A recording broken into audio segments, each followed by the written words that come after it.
Hey friend, please subscribe. 1 second for you. Big deal for me. I was 18, 2 semesters into a community college program for building inspection, thinking maybe I'd transfer later. Maybe not. That's when they dragged me into this sleek glass office in downtown Cleveland, like I was the delivery guy who got lost.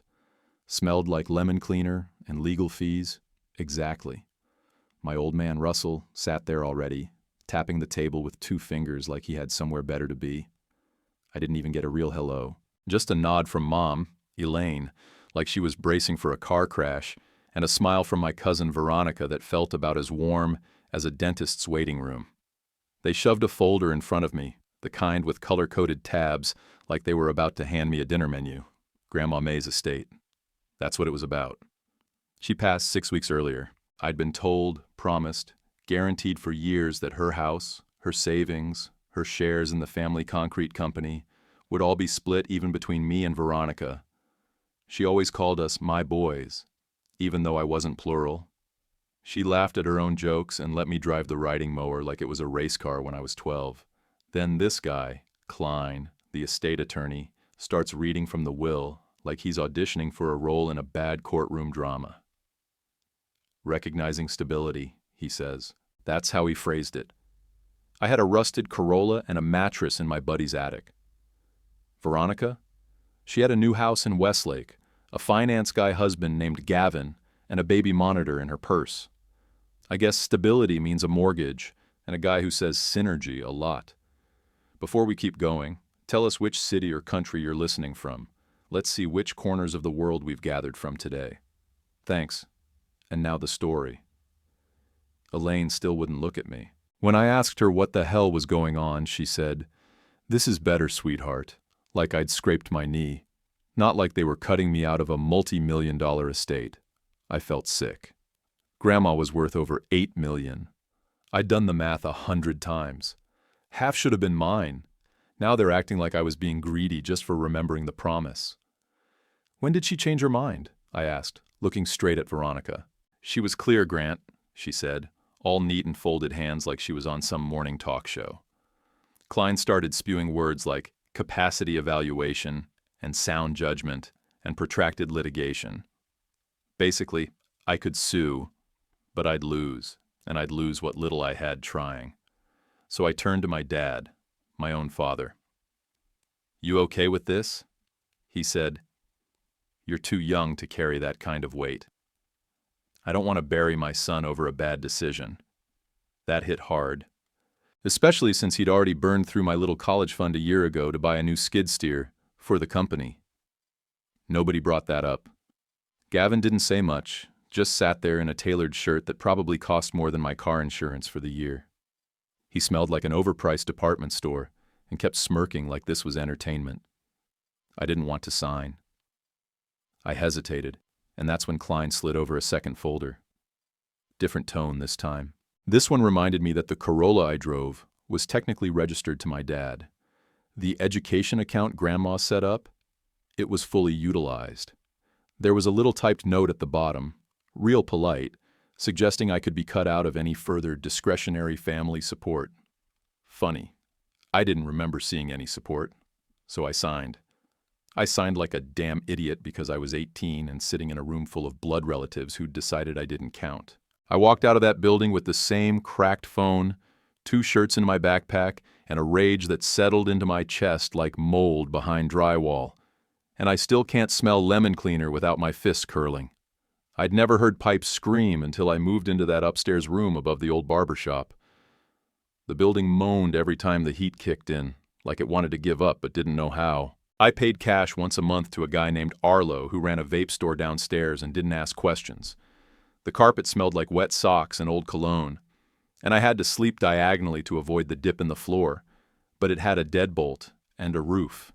And after the storage unit, that felt like a promotion. Trent picked me up most mornings in a beat-up Silverado with no heat and a radio stuck on sports talk. He didn't talk much, which was fine by me. We started hitting deeper neighborhoods, not just the suburbs, but those weird in-between pockets where people build additions without permits and bury old trucks behind their sheds. The kind of places where neighbors stop waving and dogs bark through fences made of 2x4s and hope. What got me wasn't the houses, it was the people. You start seeing a pattern after a while. People don't get behind on payments because they're lazy. They get sick. They take care of someone who got sick. They co-sign for a niece who promises she'll pay on time. Then the hours get cut. Then the second job dries up. Then they're 3 months behind and someone like Trent is on their driveway with a clipboard, trying not to make it personal. He'd say, "Don't judge it. Just record it." And I did. I kept a little spiral notebook in my jacket pocket, wrote down what I saw. Sometimes it was just names and dates. Sometimes it was details.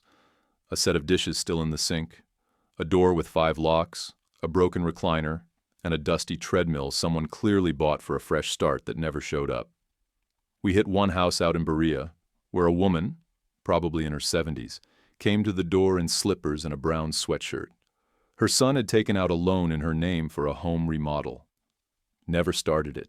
Just used the money and disappeared. She handed Trent the keys to a leased Ford Edge and said, "He said he needed it more than me."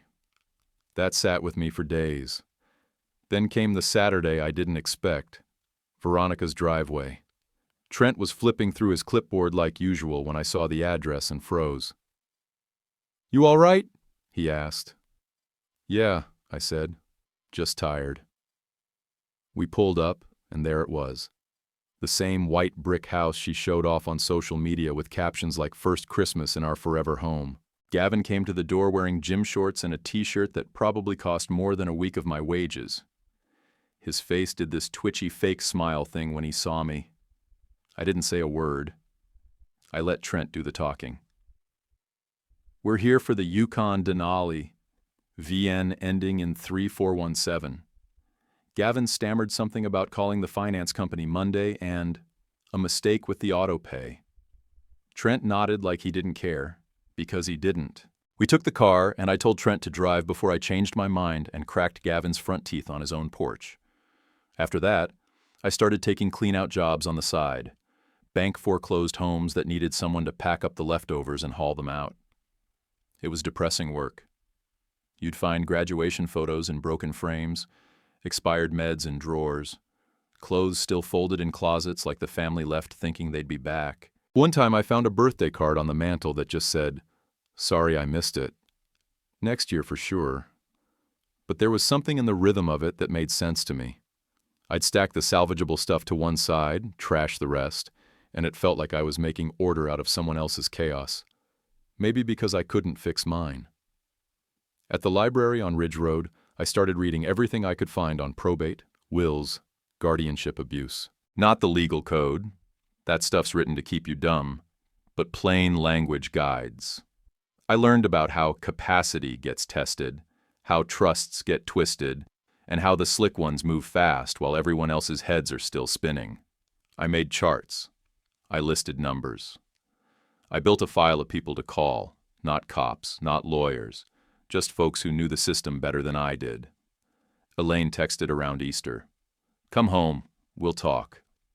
That was all it said. I stared at the screen until my vision blurred. I typed, erased, typed again. I thought about that office, about Klein and the folder, about my dad saying I couldn't handle a windfall like I was some cartoon idiot. Then I went to the barbecue joint and scrubbed pans until the skin on my fingers felt like wet paper. By summer, Trent pulled over on a job in Maple Heights and said, "You want this full-time or not? You don't spook, you listen, and you don't steal."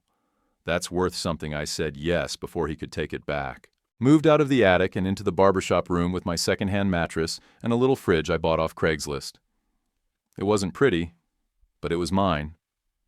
Nobody could threaten to take it. Nobody could padlock it if I asked the wrong question. Every night, I wrote in that spiral notebook. Names, patterns, connections. I noticed how the same excuses came up in different zip codes. How the same banks had different rules depending on the neighborhood. How the same kind of cousin showed up right after a hospital visit. It wasn't science, but it was enough to learn something real. The night I saw a man crying outside a house we were repoing, I didn't feel numb. I felt ready. Ready to stop being the one who got blindsided. Ready to see it coming, name it, log it, and, one day, do something about it. I didn't know it then, but I wasn't collecting data. I was collecting kindling. And I was just waiting for someone to hand me the match. I didn't know what I was expecting when Rosa called the repo office and asked for Trent, but it sure as hell wasn't my name coming out of a stranger's mouth like we had history. Trent passed me the phone with one eyebrow raised and said, "She asked for you." Rosa's voice was calm, practiced. She said she used to be a nurse full-time, now worked part-time at a retirement place in Seven Hills. "People come in with wounds," she told me. "Fresh and old. The older ones are quieter." She said she'd recognize me from a photo. "You were smiling, sitting with your grandma on a dock." She said the frame showed up in a box of donated items, probably from the lake house. "We keep some around to make the rooms feel homey," she said, "but I knew it was you." I didn't say much, I just listened. Then she said she had something of mine. Well, not mine, but something that was meant for me. A note, folded tight and tucked inside a gardening book my grandmother had donated when she was downsizing.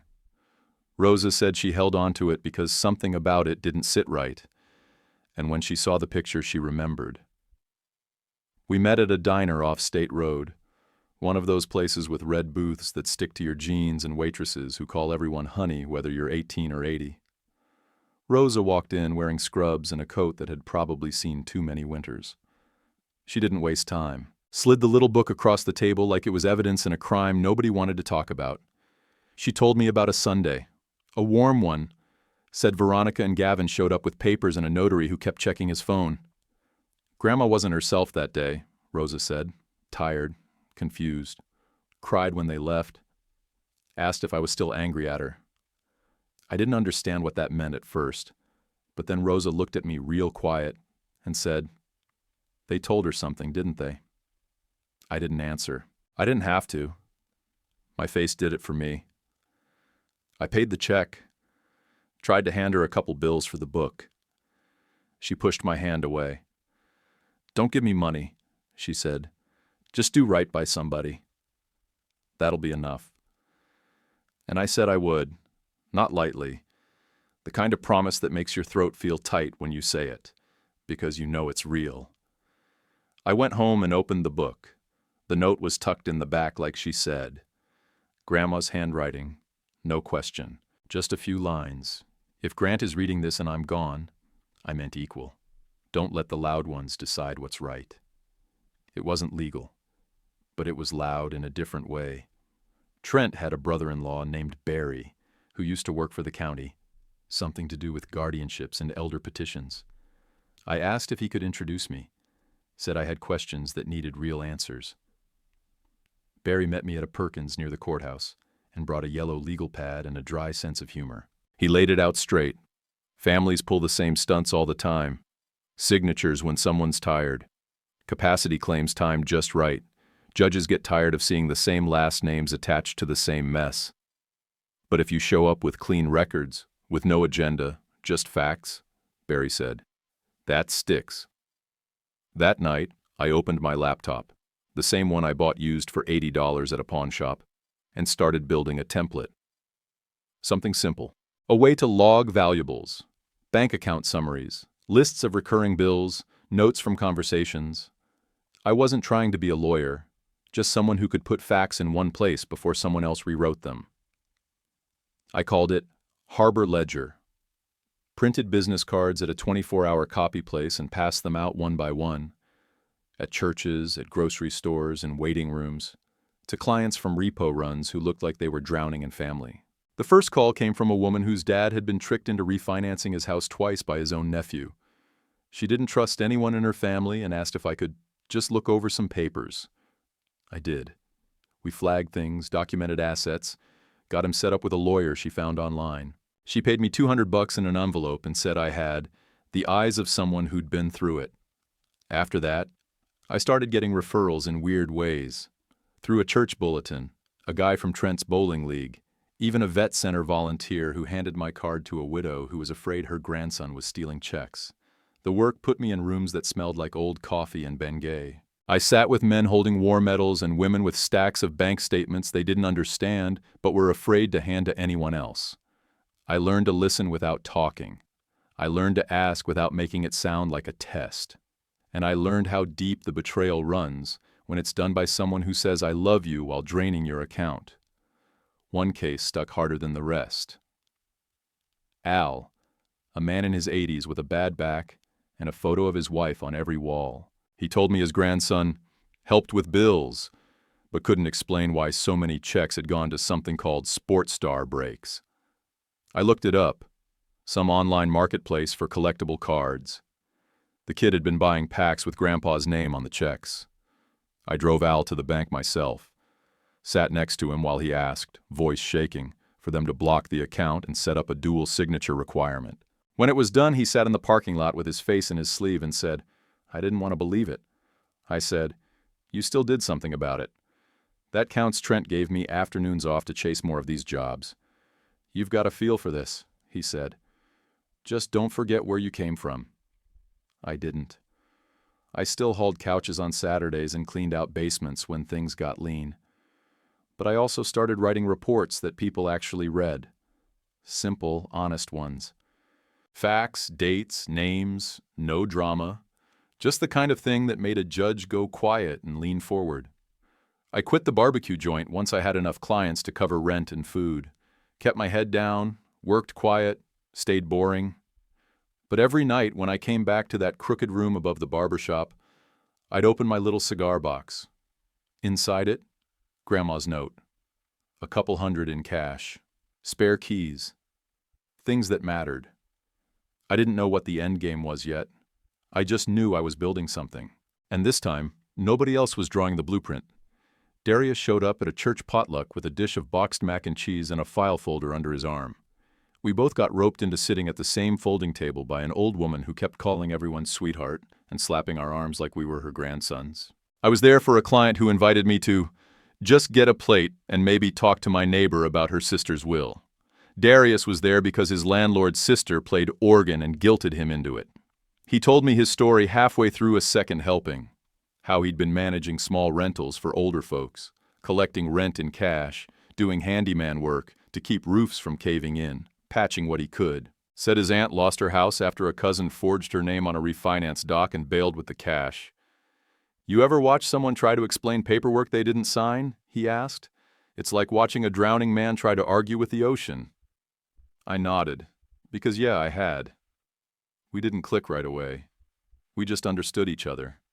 That kind of silence where you both know what betrayal sounds like through a bedroom wall or a voicemail. A week later, he called and said, "I've got 5 people who need help. Not tenants, just folks who don't know what they signed. You want to figure something out?" We folded our work together and called it Harbor and Stone Fiduciary. Harbor came from my old notebook, the name I started with. Stone was his grandmother's maiden name, and Darius said she had stronger hands than most men he knew. It sounded old school, safe, like something printed on letterhead in the 60s. We rented a second-floor unit above a thrift shop off Lorraine Avenue. The elevator was broken, the stairs creaked, and the only view we had was a parking lot where truckers ate lunch out of Tupperware. But it was ours. Desk, printer, a coffee pot that only worked if you smacked it, and binders. So many binders. We weren't lawyers, and we didn't fake it. We didn't write wills, didn't argue cases, didn't take retainers. What we did do was show up with clipboards in plain language. We made clean inventories, took photos of valuables, sat with people and walked them through autopay setups, paper trails, how to revoke power of attorney if it landed in the wrong hands. Most folks didn't even know you could do that. We kept the originals with the client, or their trusted person. Nothing in our file drawers they didn't already hold in theirs. We were the backup plan. The second set of eyes. The hands that helped sort, label, and explain, without judgment and without family politics hanging over the room like mildew. Our first year, we took 33 clients, nearly tanked in March when a few pulled out, scared off by siblings who didn't like outside people asking questions. We scraped through by taking temp jobs in the evenings. Darius went back to doing drywall, I picked up repo jobs with Trent again. But then a judge in Cuyahoga County started recommending us on messy conservatorships, said our reports were shockingly readable. His words. From there, we got slow momentum. A local bank asked us to do a workshop for their tellers on spotting elder abuse. Darius handled the awkward conversations. Sons who thought helping meant rerouting pensions into crypto. I handled the panic calls at 11 p.m., when a niece showed up with a van and a storage unit lease and wasn't on the power of attorney. We wore the same 2 shirts for months, drove old cars. Every dime we made, we put back into Harbor and Stone. We bought a better printer, upgraded to locking file cabinets, and hired Joy part-time to run the phones and glare at people who thought volume meant control. Joy had a stare that made grown men shut up. She could flatten a bully with one eyebrow. That fall, I got a text from Elaine. A photo of a birthday cake with blue frosting, my name misspelled on top. No caption, just the image.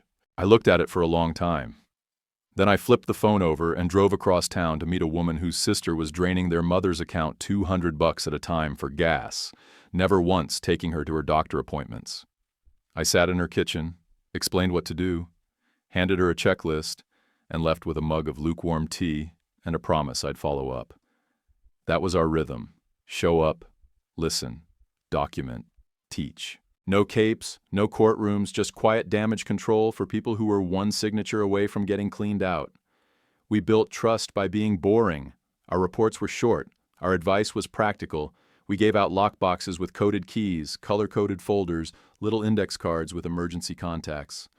We told people how to say no without making it a family war. And when someone didn't want to deal with a loud cousin, we sat in the room so they didn't have to. Then, the Plain Dealer ran a piece on elder financial abuse. Didn't name us directly, just mentioned a small local fiduciary team doing clean, effective work. But that was enough. Phones blew up for a week. We brought on 2 more field staff, then another. By the end of the 2nd year, we had 9 people, all trained in calm voices and clear eyes. Nobody wore ties. Everyone carried notebooks. We got invited to speak at a business breakfast. The eggs were cold, the toast tasted burnt, but nobody left the room early. A week later, Rosa left me a voicemail. Said a woman at her retirement center used to clean my grandma's house. The woman remembered a day, early spring, over a decade back, when my dad took grandma to a notary and came home grinning, told her at the sink, "Things are finally in order." I played that voicemail twice. Then again, I didn't react. Not out loud. I didn't march into anybody's office or fire off a letter. I just added it to the ledger in my head, started a new column with names I already knew by heart. Russell, Elaine, Veronica, Gavin. I didn't have a move yet. No courtroom dream or revenge plan. Just a folder with tabs this time. Real tabs, built by me. The kind you don't ignore. And the next time someone slid papers across a table, they'd be mine. Darius didn't even blink when I told him. We were standing in our cramped supply closet at the office trying to fix the label printer that kept jamming. I said, "Russell Concrete's about to fold if they don't find 1.35 by Friday." Darius leaned against the doorframe and said, "Then we better get a pen." The next morning, we called his cousin Reggie, the one in commercial collections. Reggie showed up in a hoodie that said, "Pay me or run," and laughed when we told him we wanted to buy distressed notes. "You two watch too many movies," he said, flipping through his tablet. "This ain't chess. It's paperwork and slow knives. And you don't have the stomach," Darius said. "Want to bet?" By the end of the week, we had our attorney drafting docs to form Lake Edge Holdings, just a shell LLC for investment acquisitions. Boring on paper, silent at the bank, just how we wanted it. We didn't touch Harbor and Stone's core. No money funneled from client accounts, no shady overlaps. We were above board and boring about it, down to the extra legal memos and double filing. The seller was a regional debt management outfit that handled small commercial paper the big boys didn't want to chase. They offloaded the revolving line, 2 equipment loans, and the lien on the yard for less than 70 cents on the dollar. I wrote the check with hands that didn't shake. When the packet came in the mail, official assignment of rights, I just sat in the barber chair we kept in the office for coat storage and stared at it for a while. Somewhere in the middle of that mess, I ran into Kayla. I was grabbing cold meds at a strip mall pharmacy when she tapped me on the arm. She looked tired but good, like someone who got by without pretending. We talked for a few minutes in the supplement aisle, like no time had passed. "You still hauling junk?" she asked, smiling a little. I told her about Harbor and Stone, about what we were building. She nodded and said, "That actually sounds decent." She told me her dad was getting weird mail, letters with shiny envelopes and promises about unlocking equity and aging with power. Her brother, of course, thought it was a great idea to leverage the asset for upgrades. I asked if her dad had mentioned needing upgrades. "No," she said. "He just wants to keep his garden and watch the Browns lose in peace." I drove out to Lakewood that weekend. Her dad lived in a small ranch house with green shutters and a dog named Elvis who barked like he was 10 feet tall, but had the knees of a toddler. We sat at the kitchen table and spread out the letters, predatory reverse mortgage offers, a guy named Vince offering free inspections and equity reviews. It was the same garbage I'd seen 100 times. I flagged the worst ones, called the county hotline, and walked her dad through steps to opt out of the mailing lists. Kayla hugged me at the door, one of those forget you're standing there hugs. Then she stepped back, caught herself, and said, "Thanks. I kept it clean. I didn't need another regret. Not then." Back at the office, Rosa called again. She'd been talking to one of the oxygen tank delivery guys at the home, Frank, I think, who remembered Grandma crying one day after a visit from Veronica. "She told me you were working in Toledo and wouldn't be coming back," Rosa said. But she looked confused. Not upset at you, just unsure. That hit harder than it should have. I remembered sitting in that office downtown, the way Klein said restated, the way Veronica folded her hands, the way my mom wouldn't meet my eyes. I'd felt erased. Now I knew they'd made her believe I'd disappeared. I started digging, found the notary from that spring. Took a little work, but he'd moved to Florida and still had professional logs on file. Our attorney filed the request, all standard. The notes came back with one sentence that stopped me cold.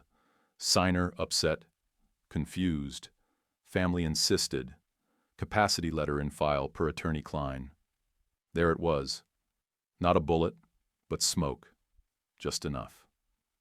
I started a separate binder, titled it Lake House in big block letters. Inside, I stacked everything. Grandma's handwritten note, Rosa's statements, Frank's memory, and the notary log. I added dates, created a timeline, labeled everything.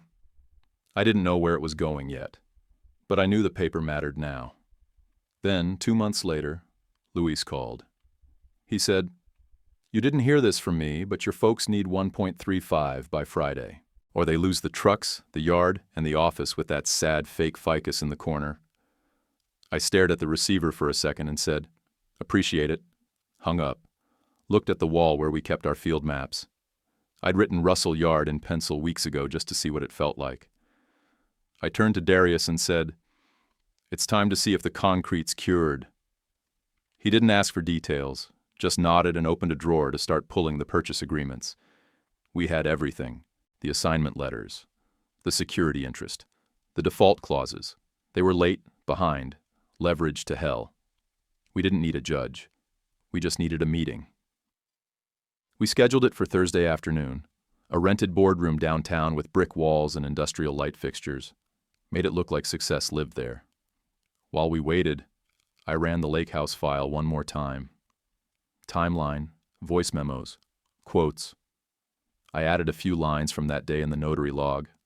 Not for court, for me. Because it was never just about the money. It was about what they tried to bury with a pen and a fake smile. They thought if they shuffled enough paper, nobody would see the truth through the fog. But I was done being fogged. Now I held the debt. Now I held the clock. And now they were going to sit across the table and realize what it feels like when the math runs out and the floor gives way. The boardroom we rented sat on the second floor of an old warehouse that had been flipped for modern industrial use. Brick walls, glass doors, plants nobody watered, and chairs that looked more expensive than they were comfortable. Darius and I got there early. I adjusted the cuffs on my only suit, the charcoal one I bought years back for a wedding I skipped, and wiped my palms on my thighs like I was about to pour concrete with bare hands. He looked over and said, "You good?" "I'm good," I said. "You?" "I'm steady," he replied. No smile, no nerves, just steady. They came in together. Russell and Elaine first, both grayer than I remembered but not smaller. Then Veronica and Gavin, dressed like they were heading to brunch afterward. Klein showed up last, 10 minutes late, like he thought we'd wait longer just to feel his presence. He set his briefcase down like it carried justice. We didn't offer handshakes. We didn't offer water. Russell started right away. Voice tight, clipped. "The bank moved the date up. We need an immediate injection, or we lose the equipment, then the yard, then the county contract. It's temporary, Grant. We just need breathing room." I didn't blink. Why should I care? Elaine looked at me like she might crumple. "We are still your family," she said, soft like that was supposed to mean something now. "What's my middle name?" I asked. She hesitated. Her mouth opened, then closed. "It's Michael," she said finally. "It's Matthew," I said, "but good try." Veronica folded her hands like she was still the queen of the table and leaned in. "You're being reactive," she said. "This doesn't have to be ugly. We're all adults. You want to feel included. We understand that I cut her off. I have affidavits from the nurse who saw Grandma crying after you brought papers. I've got notes from the notary who logged signer upset, family insisted, and I've got a file the size of a phone book that says if you want to make this legal, I've got patients and copies and a judge's name I can say out loud." Gavin jumped in, hands up like he was pitching a deal. "Listen, the global climate, rates, inflation, supply chain, none of this is ideal. Our timing was off. The market changed. Which casino in Detroit banned you after you lost a contractor's retainer playing baccarat?" I asked. His face went pale, and I watched his mouth try to find a shape that would save him. Nothing came out. "You know what's funny?" I said. "You used to smirk like you had the winning hand. Now you look like a guy hoping nobody calls the bluff." Klein cleared his throat. "We're here to negotiate, not litigate." I slid a folder across the table. Inside was the letter confirming Lake Edge Holdings as the recorded holder of the revolving line and the 2 equipment loans. Klein opened it, read through twice, then sat very still. "You're holding the paper?" he asked. "I bought the paper," I said. "Bought the time. Bought the note. Bought the rope," Veronica whispered. "You're cruel." I leaned forward. "No, Veronica. Cruel is letting someone who trusted you believe their grandson vanished. Cruel is standing over an old woman with a clipboard and a clock. What I'm doing is justice. And believe me, if it were revenge, it'd be uglier." Russell opened his mouth like he wanted to argue, then just stared at the folder. I laid out my terms in plain, steady words. "You sign over the company, Russell Concrete and Frame. You surrender accounts receivable, the office condo, the yard, the lake cabin, the house you love to take photos in. You walk away with clean slates and bus passes. That's it?" Elaine's eyes welled. Her voice cracked. "Please don't do this, baby." I looked right at her. "You already did it." There was a silence then, long. The kind where you can hear the HVAC buzz and the scratch of someone's fingernail against the table. Klein started to say, "We need time to—" "No," I said. "You had time. I bought it. Literally. You've got half an hour before the bank closes. After that, I foreclose on the notes and call in the liens. And then you get to explain to your crews why the gates are chained." Gavin rubbed his temples. Veronica whispered something in his ear, and he shook his head. Elaine had her face in her hands. Russell looked like a man trying to remember when exactly he lost control. Darius stood up and opened the door. Our notary came in. Calm, Older woman with a soft sweater and a stare like a librarian who didn't play games. She pulled out her clipboard, checked her ID, and waited. Russell was the first to sign. Then Elaine, hand trembling. Veronica signed fast, like she wanted it over with. And Gavin? He hesitated. His signature shook. The pen scratched. I watched his face and wondered how many times he'd smiled while walking away from something someone else built. I thought, for a second, about the workers. Guys like Lyle, who'd poured footers since before I could vote. Men who tied their livelihoods to a company with family in the name. I made a decision right then. I'd protect the crews. They weren't the ones who stole, and they weren't the ones who'd pay. When it was done, the notary collected the pages, stamped each one, and handed them back in a tidy folder. Klein didn't speak. He just packed his bag slower than usual, like the air had gotten heavier. We stood. I looked around the room one last time. The cologne was still in the air, fake citrus and desperation. Veronica wouldn't look at me. Gavin tried. I didn't let him. Keys go on the table, I said. Russell reached into his pocket, hesitated, and then set down the office fob like it burned. Darius opened the door. Elevator's still busted, he said. Stairs are that way. They filed out, slower than they came in. In the glass reflection, I caught my own face, my father's jawline, my mother's frown, but something steadier behind the eyes. And this time, nobody could sign it away. When the elevator doors shut behind them, I didn't feel like a winner. I felt like a man who'd cleaned up someone else's mess with a shovel and gloves nobody offered. Russell tried to take the office fob on the way out, fingers curling around it like a souvenir, but Darius stepped forward, didn't say a word, just stood there, broad and still, and Russell put it down like it was radioactive. The next morning, I got to the yard before the sun hit the chain-link fence. The gravel was wet from overnight rain, and the office still smelled like someone's old lunch. I brought 2 boxes of coffee and a stack of plain envelopes with advance checks inside.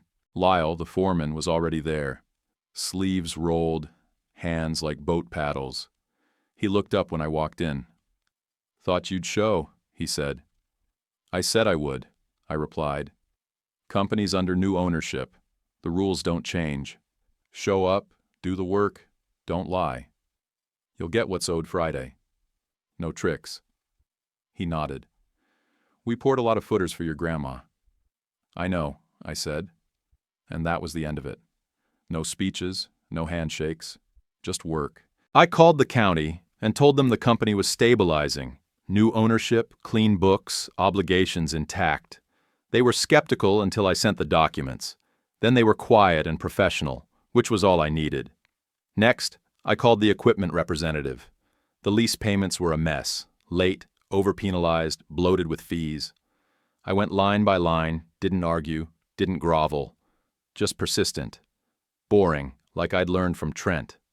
We shaved off enough to keep the skid steers and dump trailers running without a hitch. Then the insurance guy, local, twitchy, wore loud ties. I told him I wanted temporary bump coverage for a month, enough to cover all active job sites so nobody got cut and ended up bankrupt. He asked why the sudden concern. "Because I care more about the guys under the rebar than the names that used to be on the door," I said. He didn't ask anything else. Later that week, a local paper ran a short piece. Local fiduciary firm acquires troubled contractor to protect payroll and client obligations.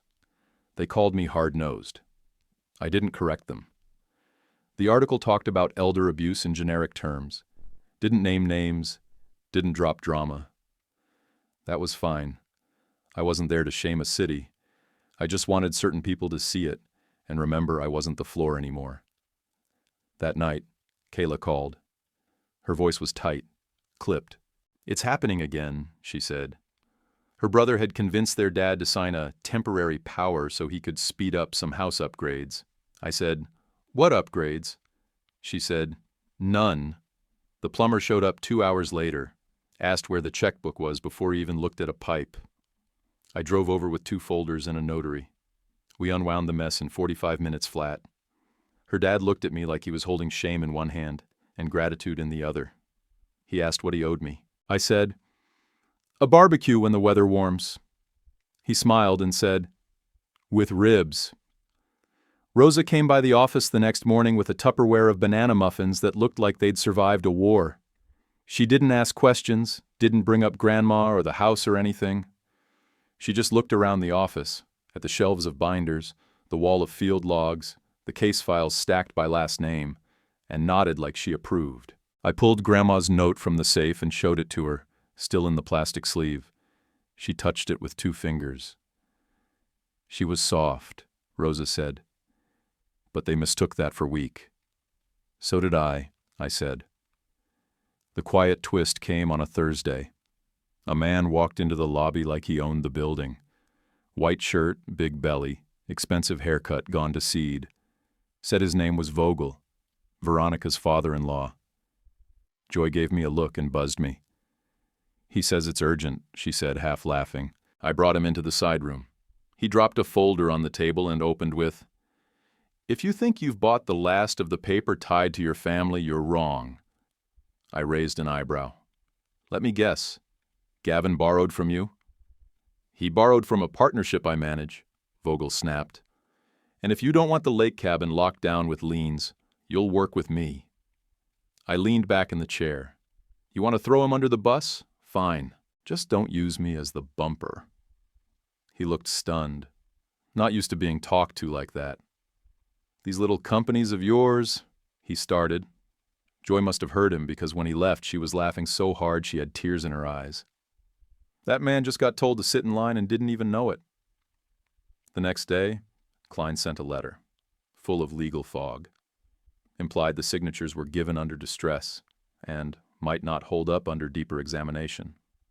Classic saber rattle. Our lawyer responded with a 24-page packet, timeline exhibits, the notary log, note purchase documents, and a draft complaint citing undue influence on a vulnerable testator, with statements from Rosa, the oxygen guy, and the Florida notary.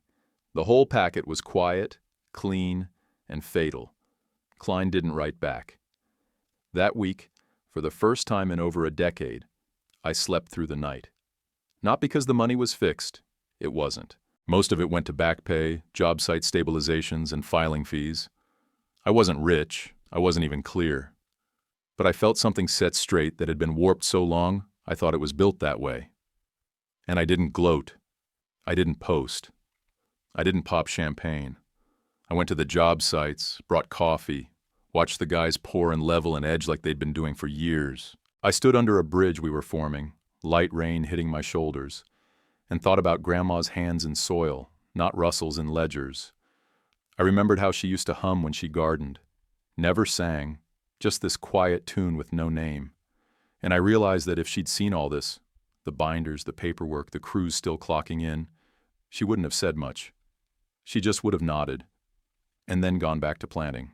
We broke down Russell concrete and frame like a crew packing up a fairground, slow, careful, naming every piece before it left. I walked the yard one last time with Lyle, pointed at what stayed and what went, and we made a list like it meant something. We sold 3 of the trucks to a company in Akron run by a guy Darius knew from way back. Transferred 2 long-term jobs to a contractor who still paid on time and didn't scream when you asked for safety reports. We kept the yard just long enough to settle payroll and fix the mixer that hadn't turned right since Bush was in office. The guy who fixed it had been kicking it for 20 years. Said it was personal. The office condo sold to a dentist.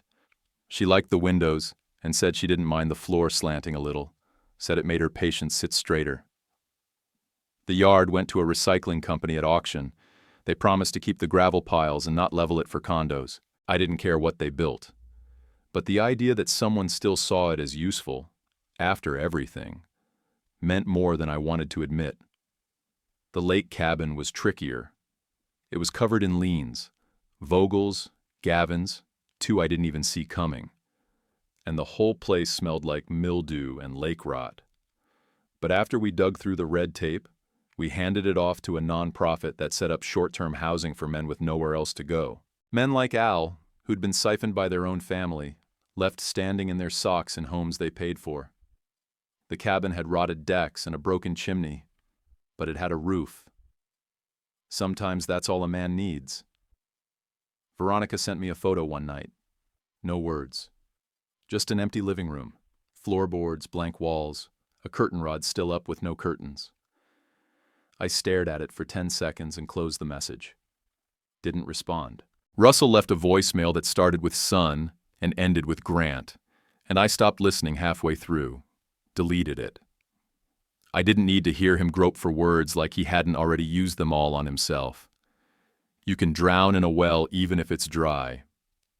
Back at Harbor and Stone, things moved fast. The paper had tied my name to elder abuse prevention, and clients started rolling in, some quiet, some panicked, all needing help. We hired 3 more field staff and brought on a retired banker named Fred, who could smell a bad loan through a drywall seam. The office filled with thermoses, not flavored water bottles. The printer broke every other week, and Joy said she liked it that way because the downtime gave her more chances to stare down fools.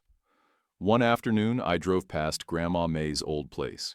The house was gone, sold, flipped again, but the yard was still clean, mowed short with a plastic playset and a white dog tied to a post.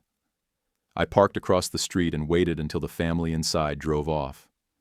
Then I walked to the edge of the yard, near the lilac bush she used to prune with garden scissors older than me. She used to bury little metal tags there, one every spring. I always thought it was some secret code. I took a spade from the truck bed, knelt in the dirt, and dug slow. I hit a small tin box on the 3rd try, rusted but whole.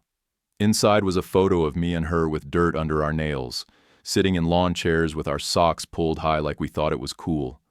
There was a coin, 1972, same kind she used to keep on the kitchen windowsill. She never said why she liked that year. Maybe it was just the one where she learned people hide things in plain sight. Back at the office, I found a twin of that coin in a junk drawer full of bent paper clips and keys that didn't match anything anymore. I wrote Rosa a real thank you, not a text, not a voicemail, just a handwritten note with the coin taped inside. Told her she was part of the spine that held me up, that her voice made the difference when mine was gone. She wrote back on plain paper, no return address, just 5 words. Don't forget to be kind. I didn't forget. Kayla and I stayed on the edge of something soft. We had coffee now and then at a strip mall cafe between a dry cleaner and a vape store. We talked about her dad's tomatoes and her brother's latest apology attempt. When she hugged me again, I let it land how it landed. No grab, no promises. Just 2 people who remembered being dumb and hungry and decided not to make a mess this time. I set up a fund in Grandma's name.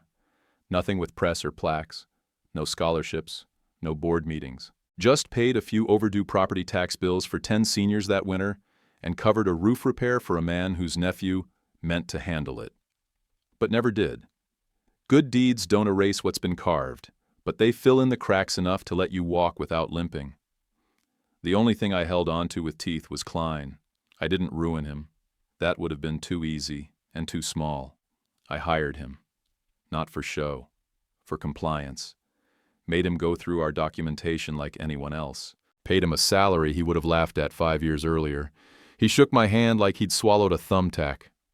I smiled the same way I did when Gavin flinched in that boardroom. Klein was good at what he did, when he remembered who he was doing it for. Every binder he reviewed, every checklist he stamped, every policy he touched, he did it holding the very structure he once told me I'd never have. If that sounds like revenge, maybe it was.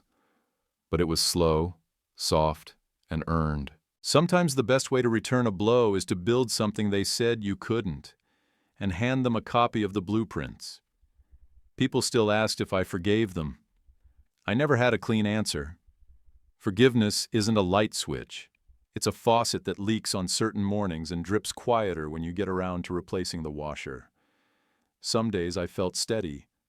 Other days I'd walk into a public restroom, catch the sharp hit of lemon cleaner, and want to throw a chair through a window. One night, Nate came by. Same buddy I'd crashed with back when I was sleeping behind tire shops and calling it survival. We sat in my kitchen, shoes off, a pot of chili on the stove, and he said, "I should have told you something years ago." He'd been at a bonfire, one of those late summer things, beer in coolers, phones left on dashboards. He overheard Veronica talking to someone, maybe Gavin, maybe Russell, about convincing May to update her wishes. That was the phrasing. Update her wishes. He didn't tell me then because he thought I'd explode, maybe get arrested. I stirred the chili without looking at him and said, "I'm not mad you were scared. I'm mad nobody else was." He didn't argue, just nodded and grabbed bowls from the cabinet like he still lived there.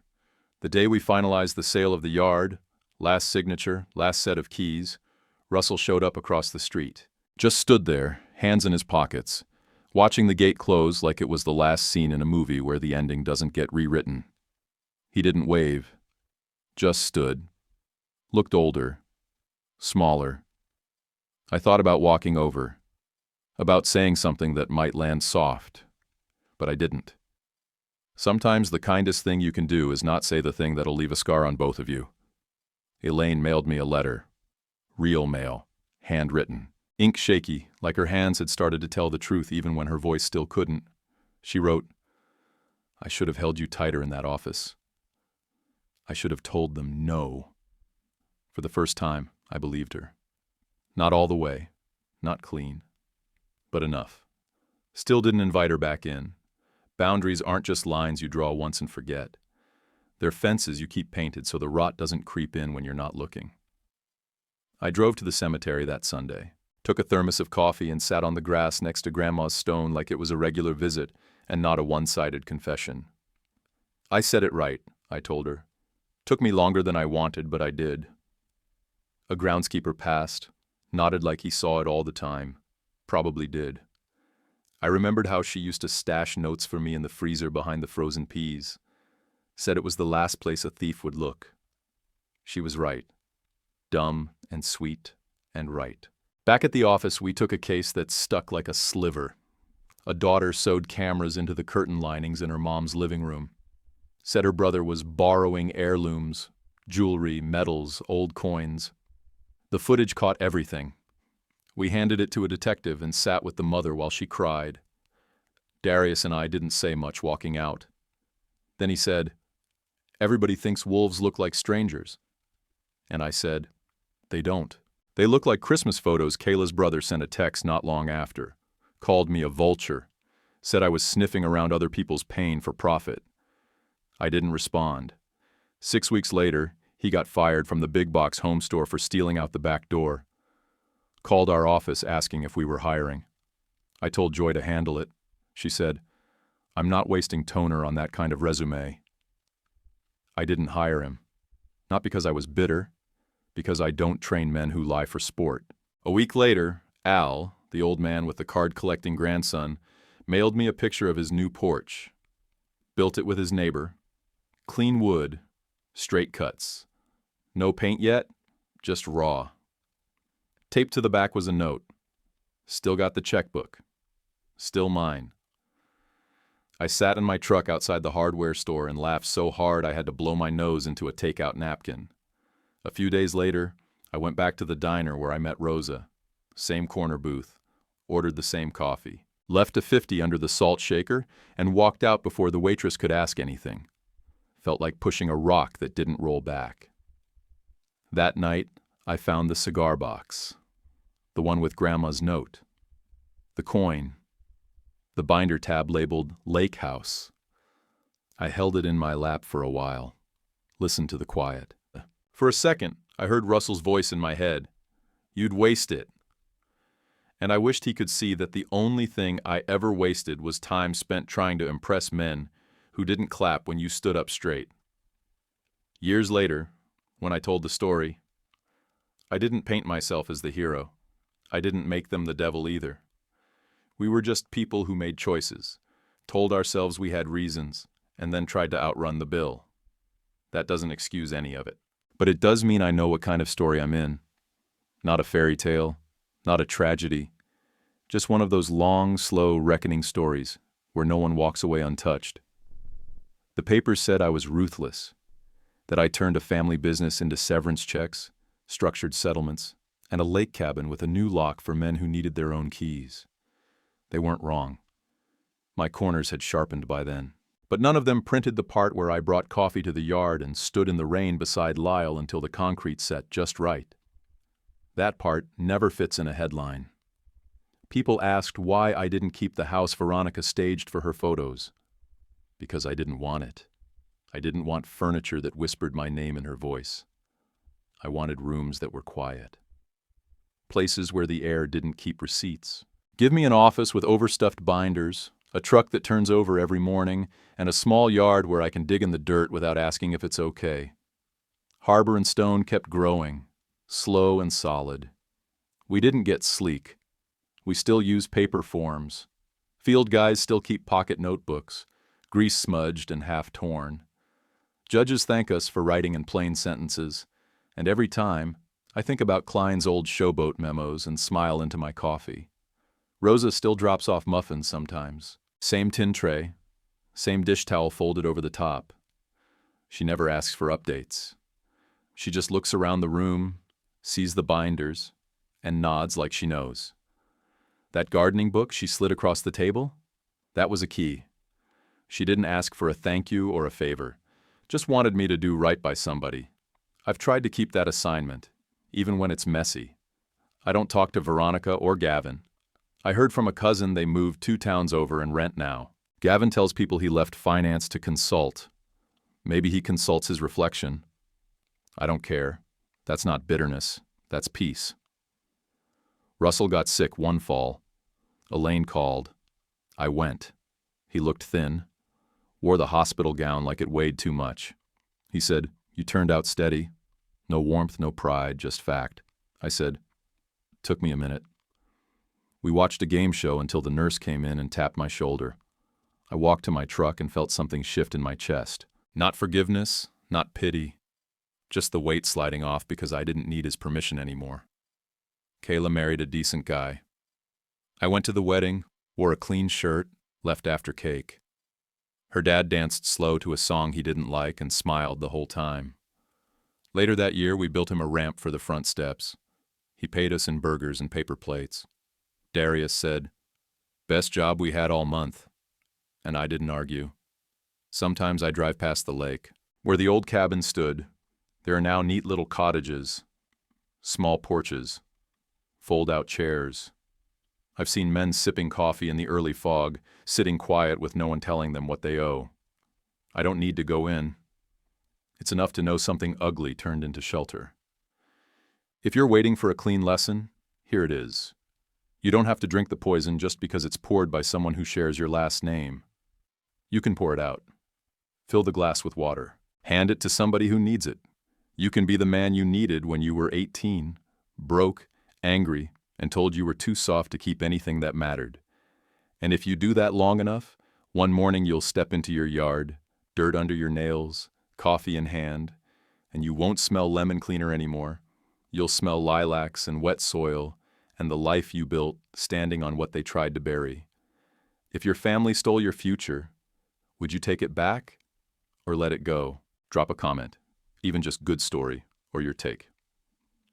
If you'd like to support the channel, tap Super Thanks. It's optional, but really helps. And please like and subscribe.